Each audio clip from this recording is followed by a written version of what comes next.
क्या जानते हो तुम पठान के बारे में? 3 साल से उसकी कोई खबर नहीं है। अपने लास्ट मिशन में वो पकड़ा गया। सुना है बहुत टॉर्चर किया उसे। पता नहीं कि पठान मर गया है या जिंदा है।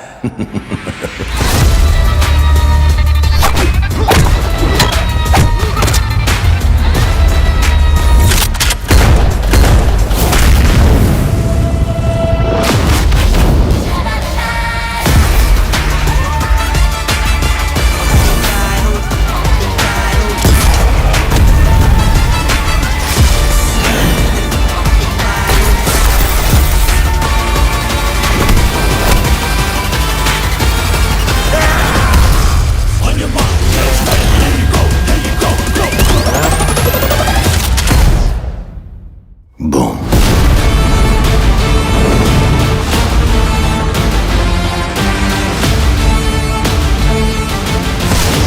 अपनी कुर्सी की पेटी बांध लो, मौसम बिगड़ने वाला है।